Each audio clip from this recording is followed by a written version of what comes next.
What's up, DS3 TV? We are back for another video. This one is Salamis for 480 BC, the Battle for Greece. This one is by what's it, Epic History TV, and yeah, this is gonna be a really good video. And yeah, let's get into it and play.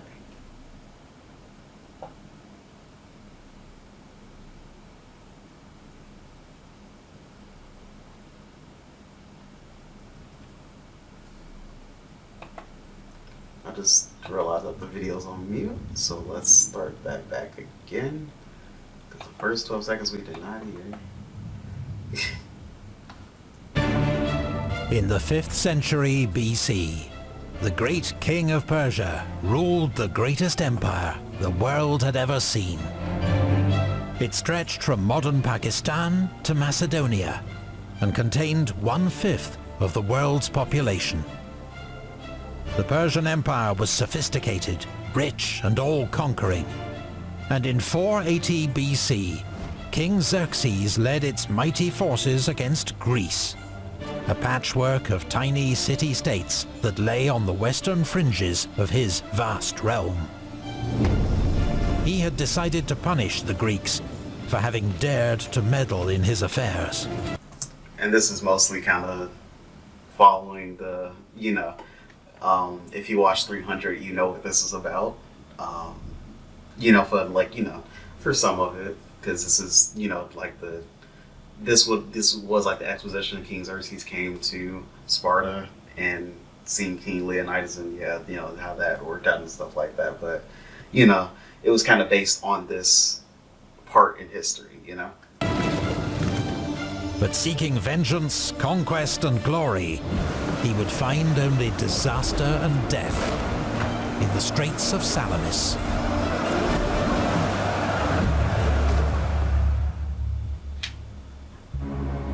This video is sponsored by Historic Mail, a unique offering and perfect gift for any history lover. Historic Mail has revived the lost art of letter writing. Sign up and each week in the mail you'll receive a faithful reproduction of a letter written by a famous historical figure, such as Benjamin Franklin, and Mark Twain and others. Other themes include World War II. Historic Mail makes an ideal gift for any history lover. With a certificate you can of Greeks and barbarians should not go unsung. I'm just going to read it. The historical Herodotus of Halicarnassus is presented here so that the great and marvelous deeds of the Greeks and barbarians should not go unsung. Herodotus, 430 BC. The events that follow are known chiefly from the writings of Herodotus of Halicarnassus, an ancient Greek colony on what's now the west coast of Turkey. About 30 years after the Persian invasion, Herodotus began his historiae, his inquiries into its origins and course. Like most people in the ancient world, he believed in omens, oracles and divine intervention. But he also believed that humans could shape their own fate. So he traveled across Greece and the Persian Empire, reading records and inscriptions, speaking to local people, and weighing up the evidence according to his own reason. The Roman writer Cicero would later dub Herodotus the father of history. War is the father and king of all. Some he has made gods, and some men, some slaves, and some free. The root of the conflict between Greece and Persia went back a generation. In the 6th century BC, King Cyrus the Great brought the Greek colonies of western Anatolia under Persian rule. But in 499 they rebelled and appealed to their fellow Greeks for aid. Only Athens and Eritrea answered the call. Together, the Greeks burned the provincial capital Sardis and its temple to the earth goddess Cybele. It seemed like a major victory, but the Persians responded with impressive speed, and the Greeks were soon in full retreat, back to the coast. It took the Persians 4 years to finally stamp out the revolt in western Anatolia. Then the great king Darius turned his attention to the Greeks across the sea, who dared to aid the rebels. He sent ambassadors to the many city-states of Greece, demanding earth and water as tokens of submission. Many submitted, but 2 did not. Athens and Sparta. Athens, a young democracy fiercely protective of its liberty, and Sparta, a conservative, militarized state that took orders from no one.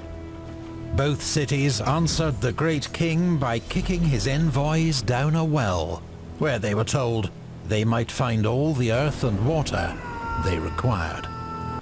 And that's where that part in 300 comes from, when King Leonidas does that.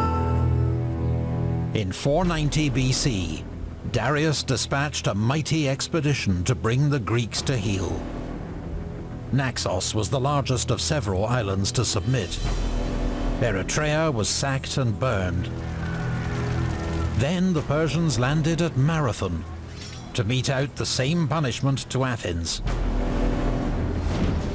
Athenian troops, with those of their small neighbor Plataea, met them on the beach. Though outnumbered 2 to 1, the Greek soldiers attacked. Their hoplite infantry fought with large, heavy shields and spears in a tight phalanx formation. The more lightly equipped Persians could not stand up to their onslaught. Persian troops were slaughtered on the beach. The survivors scrambled back to their ships. Athens had been saved. 4 years later, Darius died and was succeeded by his son Xerxes. He now took up the task of punishing the Greeks and avenging his father's humiliation. The new King of Kings summoned troops and ships from across his empire and ordered a bridge of boats to be built across the Hellespont. In spring 480 BC, his gigantic invasion force crossed from Asia into Europe. Herodotus estimated its size at 2.3 million men, an impossible number that could not have been fed or watered. Modern historians think 200,000 more likely, still vast for the age. It was accompanied by an enormous fleet, 1,000 warships or more, supplied by Persia's vassal states across the eastern Mediterranean. I still think it could have been possible because, I mean, if you look at, excuse me, if you look at how, like, big Persia was, and especially at the time they were fighting and trying to, you know, take over Greece, I feel like you would have known that that was, like, basically, like, they actually probably could have gotten that much, but it would still be unlikely. It was more likely, I would say, maybe not. I don't think it was 200,000 because that still seems kind of low. That kind of seems like they're lowballing it. I would probably say that it was probably 500,000 to 750, because they have a big, like, it's a very big population, and I'm assuming that most of them had to do some type of, like, you know, most of the men had to do some type of military work. That's what I'm assuming, so, you know. Greece appeared an easy target. Its many independent city-states were notorious for constant infighting. But in the face of the Persian threat, 31 states put aside their differences and convened a council of war at the Isthmus of Corinth to plan the defense of Greece. These states were later commemorated on a giant serpent column at Delphi, the Greeks' most sacred site. At the top of the list, the Lacedaemonians, another name for the Spartans, followed by the Athenians and Corinthians. Knowing the Persians would invade from the north, the Greeks sent 10,000 men to hold a mountain pass at Tempe, near Mount Olympus. But when the troops arrived, they found the position could be easily outflanked. nor were they confident about the loyalty of Thessaly to their rear. So the troops withdrew. Instead, the Greeks would make their stand at Thermopylae, with 7,000 men led by the Spartan king Leonidas. The Greek fleet arrived at Artemisium to guard the sea flank. Like the alliance itself, the Greek fleet was an uneasy coalition, with ships from city-states like Athens and Aegina that had until recently been at war.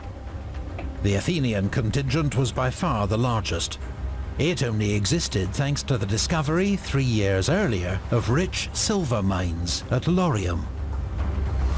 It had taken the foresight of Themistocles, an Athenian statesman and general, to persuade the people of Athens not to spend this windfall on cash handouts for themselves. Instead, he'd urged them to spend the money on a fleet of 200 triremes for their own future security. It was a decision that may ultimately have saved Greece. Athens, however, was so distrusted by other Greeks that they refused to serve under an Athenian admiral. So Themistocles tactfully accepted the appointment of a Spartan, Eurybiades, to lead the fleet, even though Spartans had no expertise in naval warfare.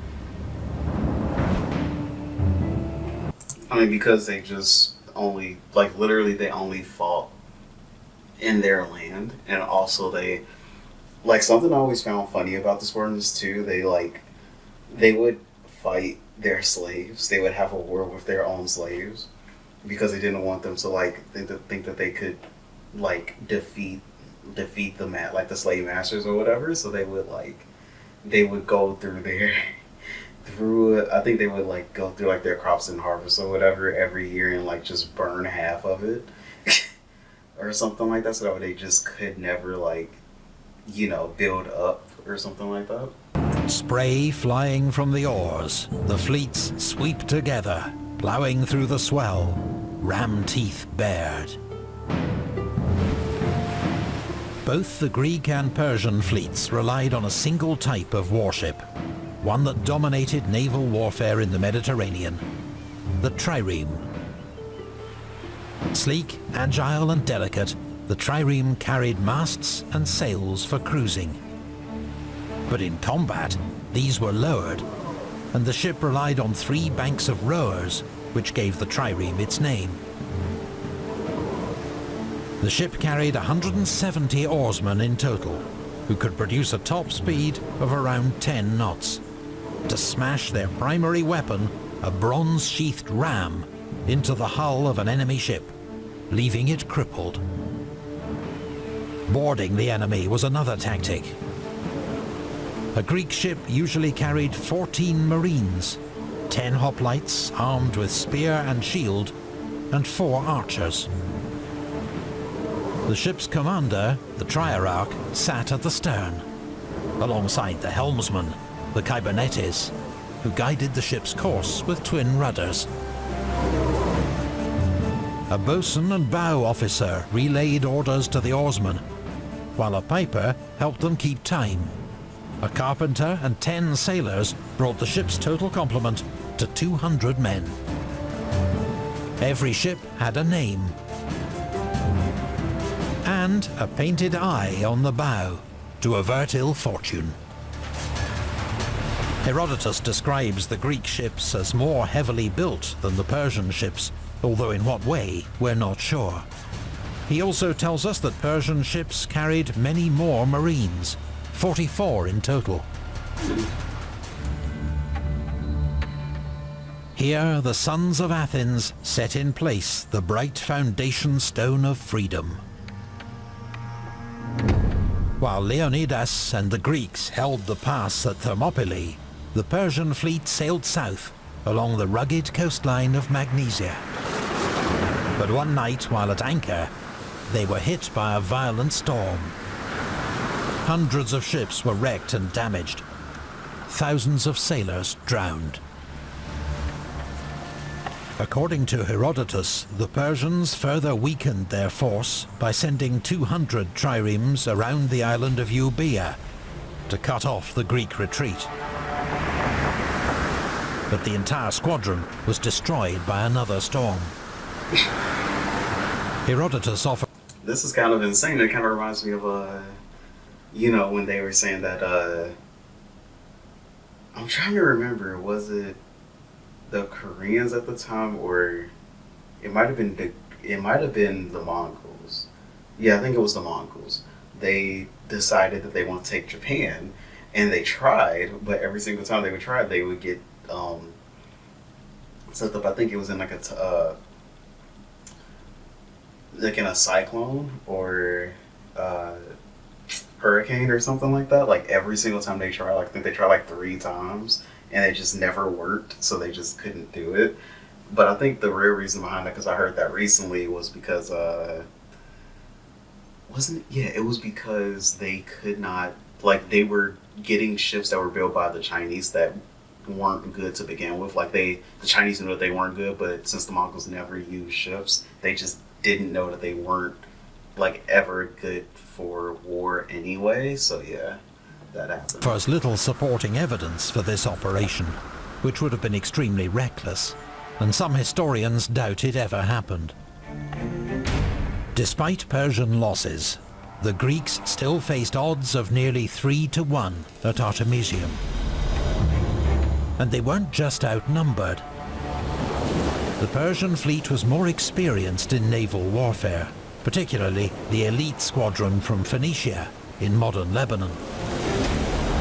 Nevertheless, over 3 days of tense naval combat, the Greek fleet held its nerve and kept the Persians at bay.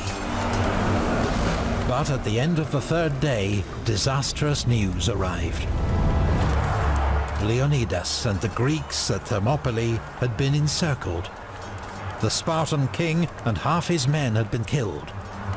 The pass had fallen. It seemed the efforts of the Greek fleet had been in vain. Central Greece and Athens itself now lay open to the Persian onslaught.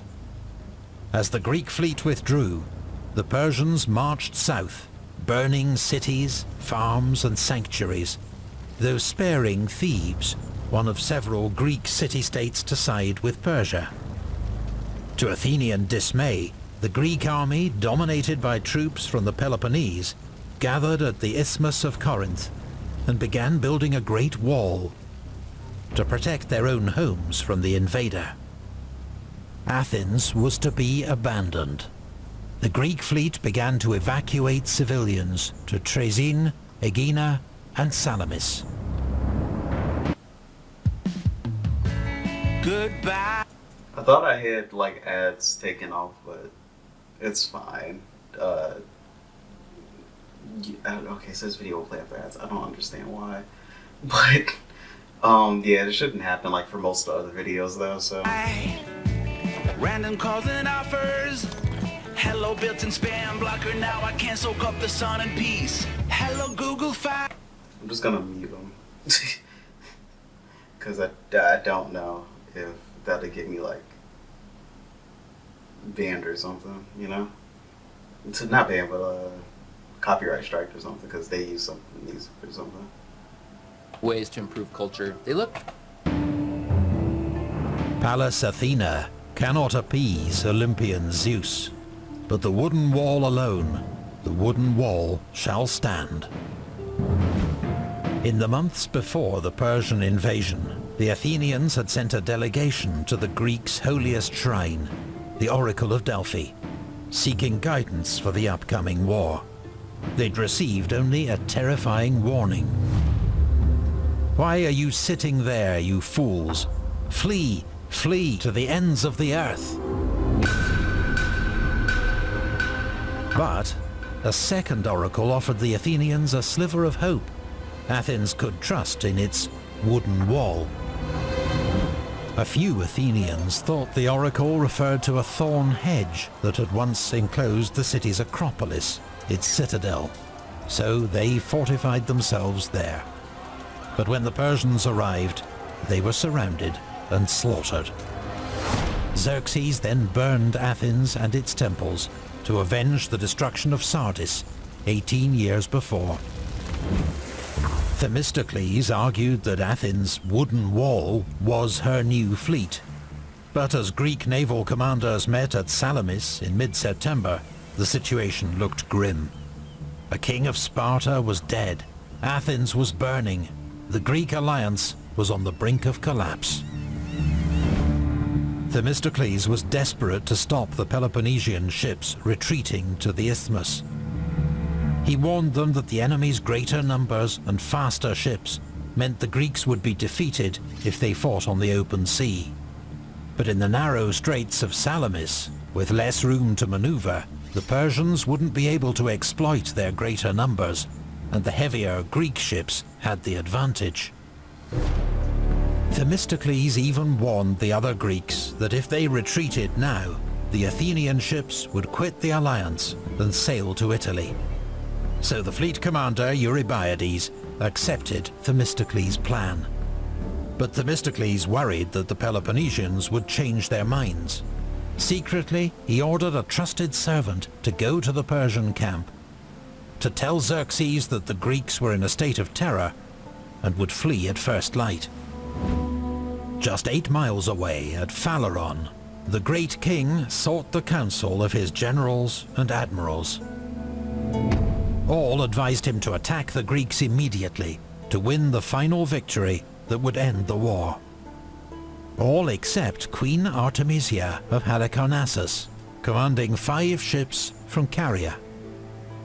Why risk battle, she argued, when the great king had only to threaten southern Greece by land or sea, and the Peloponnesians would rush home to defend their land, and the Greek alliance would split. Then victory was certain. But Xerxes sought the glory of battle, and was... Oh no, he's gonna try to win it in battle that probably isn't gonna work. Confident of an easy victory. Then Themistocles' messenger arrived, telling the king exactly what he wanted to hear. The Greeks were terrified and preparing to flee. He must strike immediately. Xerxes ordered the Persian fleet to sea that night, so they would be in position to annihilate the Greeks as they tried to escape at dawn. Meanwhile, at the Greek camp, an Athenian named Aristides arrived with sacred relics from Aegina to inspire the fleet. He also brought news that the enemy had put to sea and blocked the straits. Themistocles' ruse had worked. Retreat was no longer an option. The Greeks would have to fight at Salamis. O divine Salamis, you will be the death of mother's sons. The earliest surviving accounts of the battle that followed, by Herodotus and the Athenian playwright Aeschylus, are sometimes vague and allow different interpretations, but they are detailed enough to allow us to reconstruct the most likely course of events. The Persian fleet put to sea at night. Yeah, I know it must be like pretty hard for them to like get like exactly what happened in each battle, because it's like, especially from like this long ago, it's not a lot of stuff that survived from this long ago. So you got to kind of put like 2 and 2 together, and then also use your own knowledge of probably what happened to you. Around 600 triremes, outnumbering the Greeks 3-2. Expecting hard fighting at the entrance to the strait, they landed 400 soldiers on the tiny island of Sitalia. Their role was to finish off any shipwrecked Greeks who made it to shore. Then, keeping close to the mainland, the Persian fleet silently advanced into the narrow strait, the elite Phoenicians leading the way. According to a later Greek historian, Diodorus Siculus, the Persians also sent an Egyptian squadron around Salamis to cut off any Greek escape into the Gulf of Megara.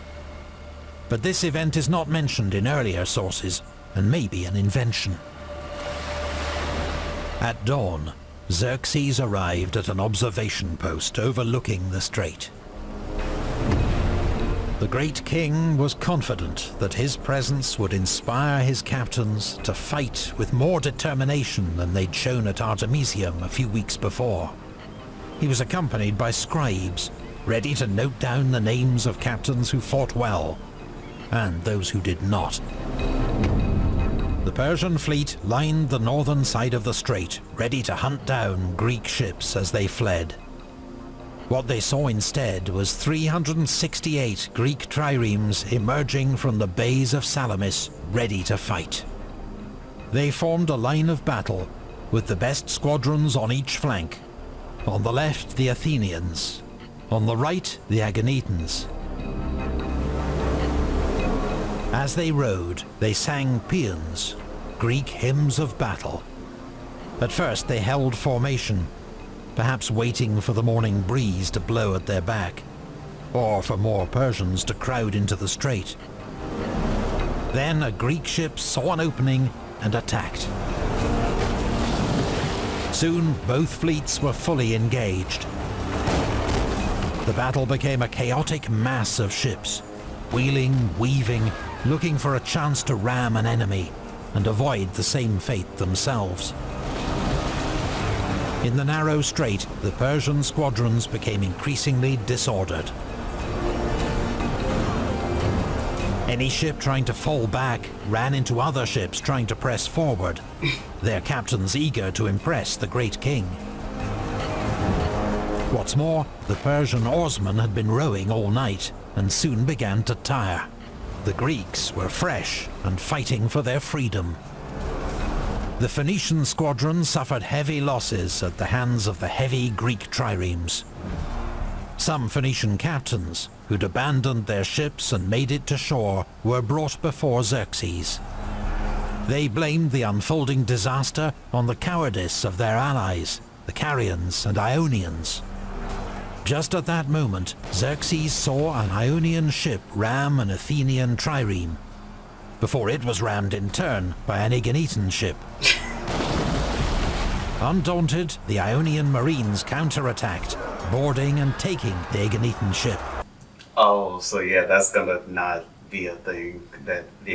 He's gonna get mad at them for that, because basically you're lying at this point, because the Ionians were not cowardly. They actually were doing stuff. They actually were in the fight, but yeah.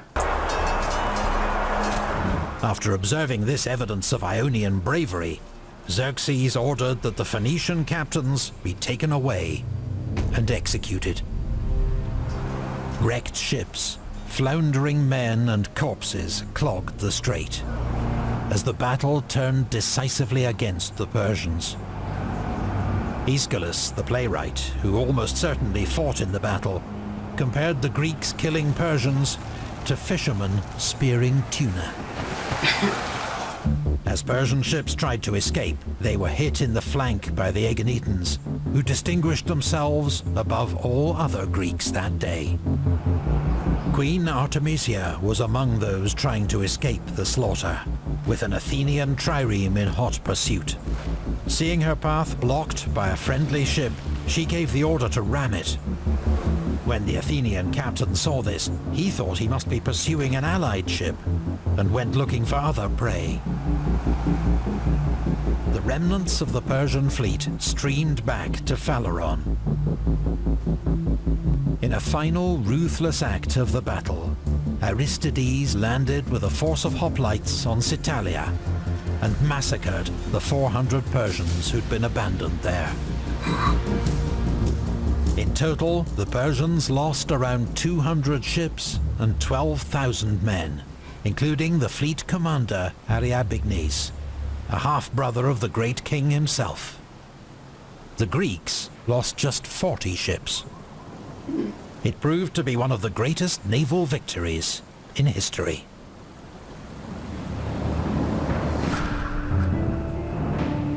Our land bewails the men she bore, slaughtered for Xerxes, who has fed hell's hungry jaws with Persian dead. The Greeks had inflicted a humiliating defeat on Xerxes and ended all hopes of an easy conquest. Now the king heeded Queen Artemisia's advice and ordered his general Mardonius to continue the campaign in spring, while he returned to Asia with the bulk of his army. If Mardonius was victorious, Artemisia had told him, the glory would belong to Xerxes. If Mardonius was all right, so I guess we're back into this. I guess we're back into it. Into this. Excuse me, video. The camera stopped recording. So yeah, let's get back into it and play. belonged to Mardonius. But there was no victory for Mardonius. The next summer, he faced the combined Greek army at Plataea. In a crushing Persian defeat, Mardonius was killed, along with much of his army. Is the camera? Oh, wait. Gonna just look for a second.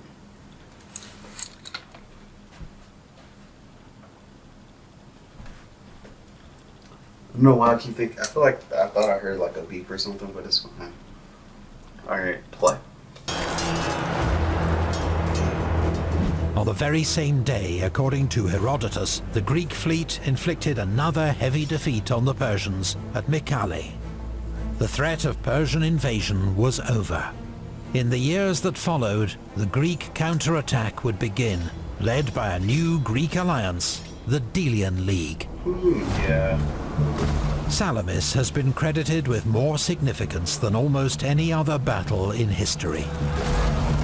The victory that saved Greece from slavery and paved the way for its classical age. This was the period in which the arts, democracy, science and philosophy flourished in the Greek world. Thus, Salamis has been hailed as the battle that saved the cradle of Western civilization. It's a dramatic argument that can be overstated. Greek defeat would not necessarily have led to the extinction of Greek culture. And though 5th century Athens was a revolutionary, pioneering experiment in democracy, it's not the sole blueprint on which modern democracy is based. Nevertheless, Salamis remains a decisive battle and a turning point of history. And thanks to Herodotus, it survives as one of history's oldest examples of a heroic struggle against the odds and struggle for freedom. We have many people to... Well, that was a very, very good good video. And yeah, talk to you guys in the next video. Subscribe to the channel. It really means a lot to me if you do. Because I guess let's do it. The next goal will be 10,000 subscribers. And I will have some stuff for you guys then. Also, this week I should have a video coming out like about the battery died. But yeah, we're gonna get let's get on the road to 10,000 subscribers because I have some new stuff that I do want to do for you guys. And yeah, I have Q&A video coming out later this week too. The day that the Q&A video comes out, it'll be along with another video. So that'll be fun. Also, I'm going to get back probably into Twitch maybe in a couple weeks. Maybe it could be sometime later this week. I'll do, maybe have like one stream on Twitch or whatever. The only reason I have not been able to do it is because so the computer that I just got that I've been playing games on crapped on me, so that's nice, very nice. And yeah, so have to send that back to the company, and whenever they get that fixed and can send it back, they'll do that, and we'll work on it from there. But yeah, besides that, yeah, talk to you guys in the next video. Keep following the Twitch channel because you'll see me stream then, and you'll get the notification once you click the heart. Follow me on there, and also like the video because that helps me out a great deal. Also, comment which videos that you want me to react to in the comment section down below. And yeah, talk to you guys in the next video. Peace.